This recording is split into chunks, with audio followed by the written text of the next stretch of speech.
Hello दोस्तों, मेरा नाम है चंदन किलानिया और मेरे यूट्यूब चैनल पर आपका फिर से स्वागत है। दोस्तों, आज मैं आपके लिए फिर से एक डॉक्यूमेंट्री वीडियो लेके आया हूँ। इसमें हम एक मर्डर केस की बात करेंगे।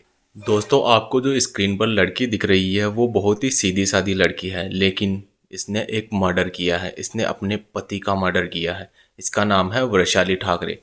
तो चलो कहानी शुरू से शुरू करते हैं। जगदीश जनपद तालुका गांव में रहने वाला था। उसके पिता वहीं पर नाई का काम करते थे। उस जगदीश का भाई शादी के बाद ठाणे के कोलसेवाड़ी में रहने लग गया था।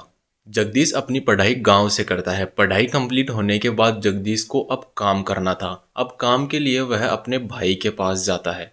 थोड़े दिन वह काम की तलाश करता है और काम ढूंढते ढूंढते उसको एक कंपनी में काम मिल जाता है जो फार्मास्यूटिकल कंपनी होती है।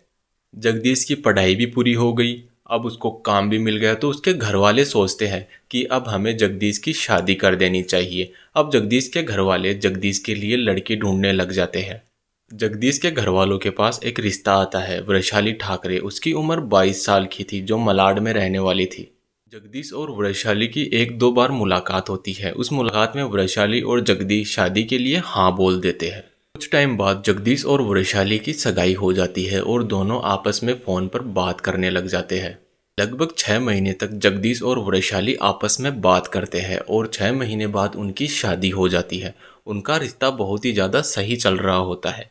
जगदीश और वैशाली दोनों साथ रहते हैं। दोनों का रिश्ता बहुत ही ज़्यादा अच्छा चल रहा होता है। जगदीश अपने काम पर जाता है, वापस लौटता है और उसको घुमाने ले जाता है। सब कुछ एकदम परफेक्ट चल रहा होता है, लेकिन दोनों के बीच धीरे धीरे कहासुनी होने लगती है। दोनों के बीच छोटी छोटी बातों पर बहुत ज़्यादा झगड़ा होने लगता है। वैशाली और जगदीश के घर वाले दोनों को समझाते हैं, लेकिन वैशाली समझने का नाम नहीं लेती है। वह बस एक ही बात की रट लगा कर रखती है कि मुझे बस अब अलग होना है। थोड़ा बहुत समझाने के बाद वैशाली बोलती है कि हम अलग नहीं होंगे, बस हम अपने परिवार से अलग रहने लग जाते हैं। जगदीश ने सोचा कि अब हम परिवार से अलग रहेंगे तो शायद हमारे बीच में कोई झगड़ा नहीं होगा।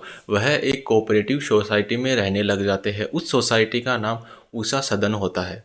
लगभग 3 महीने तक सब कुछ सही चलता रहता है, लेकिन 6 मार्च को कुछ ऐसा होता है जिसे सुनकर आपकी रूह कांप जाएगी। वैशाली रात 11 बजे जगदीश के मामा नंदलाल को कॉल करती है और घबराते हुए बताती है कि मैं घर के बाहर सामान लेने गई थी। अब मैं वापस आकर देखती हूँ तो मेरे घर का सारा सामान बिखरा हुआ पड़ा है और जगदीश पास में ही बेहोश पड़ा है।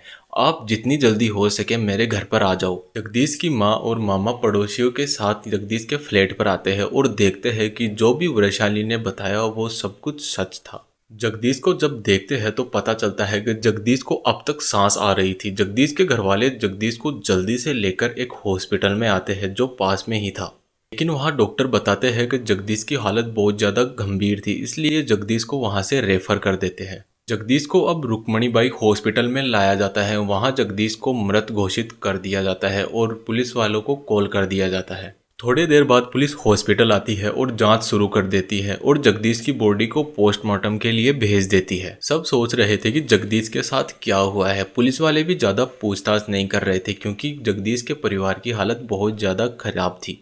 थोड़ी देर बाद पुलिस वैशाली से पूछताछ करती है तो वैशाली बताती है कि मैंने जगदीश को कॉल किया था कि घर आते समय घर पर सब्जी लेकर आना, लेकिन जगदीश घर पर जल्दी आने के चक्कर में सब्जी लाना भूल जाते हैं। तो वैशाली खुद सब्जी लेने चली जाती है और वापस आकर देखती है तो घर का दरवाजा खुला था और घर का सारा सामान इधर उधर बिखरा हुआ पड़ा था और सारे गहने भी गायब थे।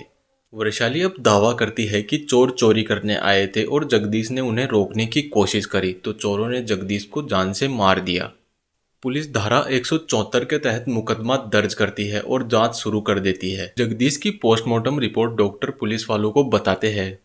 पोस्टमार्टम रिपोर्ट में था कि जगदीश को मारने से पहले जगदीश को जहर दिया गया था। जहर देने के बाद जगदीश का गला दबा दिया गया था। यह सुनकर पुलिस वालों का सीधा शक वैशाली ठाकरे पर जाता है। अब पुलिस वैशाली को पूछताछ के लिए बुलाती है। पुलिस के पूछताछ करने पर वैशाली पहले तो उसी बात पर कायम रहती है, लेकिन जब पुलिस वाले सख्ती से पूछताछ करते हैं तो वैशाली बताती है कि शादी से पहले तो मुझे जगदीश बहुत ज़्यादा पसंद था, लेकिन धीरे धीरे मुझे जगदीश से नफरत होने लग गई थी क्योंकि जगदीश बहुत ही ज़्यादा सीधा और सिंपल था। वैशाली बस इतना चाहती थी कि जगदीश अच्छे कपड़े पहने, पार्टियां करे और मुझे घुमाए, लेकिन जगदीश को यह सब पसंद नहीं था, इसलिए जगदीश यह सब करता भी नहीं था।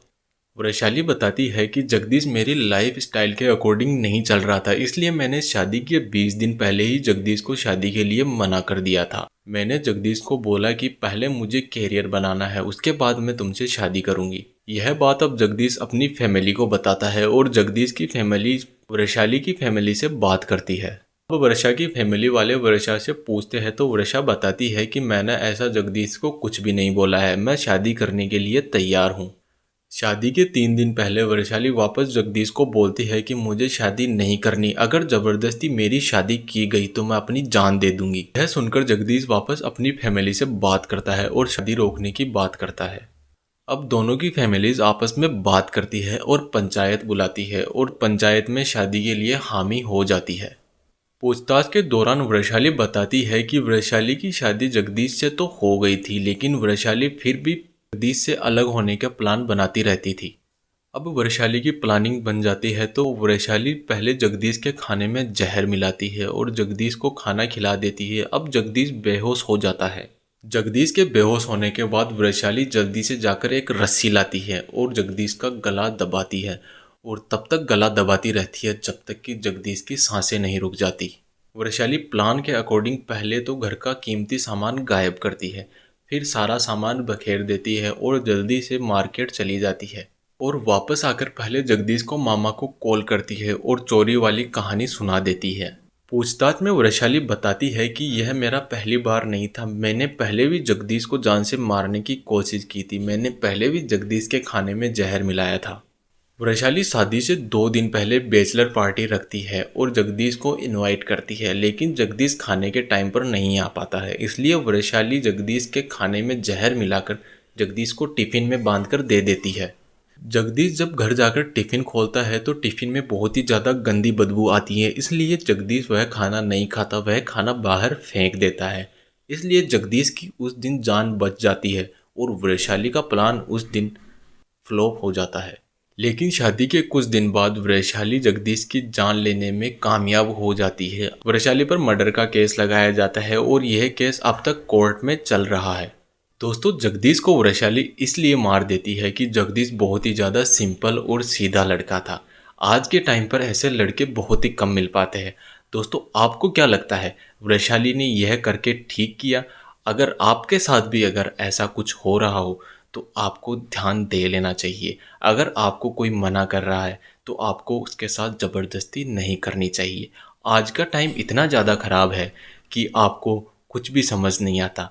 क्या पता कोई आपके साथ है, वह रियल में आपके साथ है या नहीं है। इसलिए आप मुझे कमेंट में बताएं कि कभी आपके साथ ऐसा कुछ हुआ है या आपने कभी ऐसा कुछ सुना है। अगर आपको वीडियो अच्छी लगी है तो वीडियो को लाइक करें, चैनल को सब्सक्राइब करें और हमारे साथ बने रहिए।